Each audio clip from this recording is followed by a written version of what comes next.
Hi అండి. నేను మీ doctor Surasura Radhakrishna, senior pulmonologist, Sirisilla. ఈరోజు మనం స్పైరోమీటర్ గురించి క్లుప్తంగా తెలుసుకుందాం. స్పైరోమీటర్ అనేది ఊపిరితిత్తుల సామర్థ్యాన్ని మెరుగుపరిచే సాధనం. ముఖ్యంగా శ్వాసకోశ వ్యాధులు ఉన్నవారికి శస్త్రచికిత్స తర్వాత ఊపిరి ఒత్తిడిని తగ్గించేందుకు ఇది ఉపయోగపడుతుంది. ఇది అందరికీ అనుకూలమైనటువంటిది కాదు. స్పైరోమీటర్ వల్ల ఉపయోగం ఏంటంటే, ఈ సాధనతో ఊపిరిని లోపలికి పీలిస్తే బంతులు పైకి లేస్తాయి. ఇది ఊపిరితిత్తుల సామర్థ్యాన్ని పరీక్షిస్తుంది, అలాగే మెరుగుపరుస్తుంది. ఇది ఎవరికి అవసరం?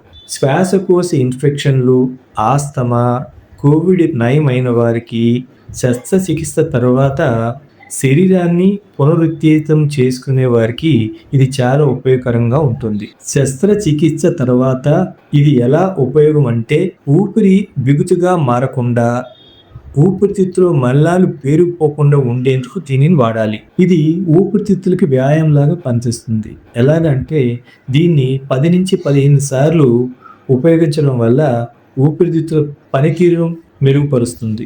ఇది వాడే విధానం ఎలాగా అంటే, తాగినట్లుగా గొట్టాన్ని నోట్లో పెట్టుకొని ఊపిరిని లోపలికి నెమ్మదిగా లాగాలి.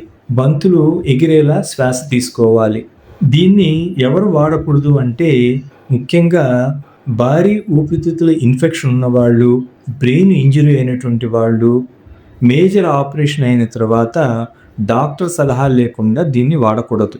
ఊపిరి తీసుకునేటప్పుడు నొప్పి వస్తే వాడకం తాత్కాలికంగా ఆపి జాగ్రత్తగా ఉండాలి. పిల్లలు, వృద్ధులు అయితే వయసును బట్టి గమనిస్తూ ఉపయోగించాలి. చిన్న పిల్లల్లో పెద్ద శక్తితో ఊపిరి తీసే సామర్థ్యం ఉండదు. దీన్ని అధికంగా వాడడం మంచిది కాదు, అలాగే హానికరం కూడా. ఊపిరిని బలవంతంగా తీసుకునేటప్పుడు తలనొప్పి, వాంతులు రావచ్చు. అది ఒక పద్ధతిలో, అంటే డోస్ వంటి పద్ధతిలో వాడాలి. స్పైరోమీటర్ వాడడానికి ముందు ఒకసారి డాక్టర్ సలహా తీసుకోవడం మంచిది. ఏ సమయంలో ఏ రకమైన వ్యాయామాలు ఎంతసేపు చేయాలని వారు నిర్ణయిస్తారు.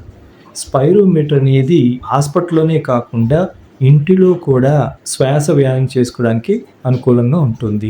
సరైన పద్ధతిలో అవసరం ఉన్నప్పుడే వాడినట్లయితే ఇది ఆరోగ్యానికి మేలు చేస్తుంది. ఆరోగ్య అవగాహన కలిగి ఉందాం, ఆరోగ్యంగా ఉందాం. Thanks for watching.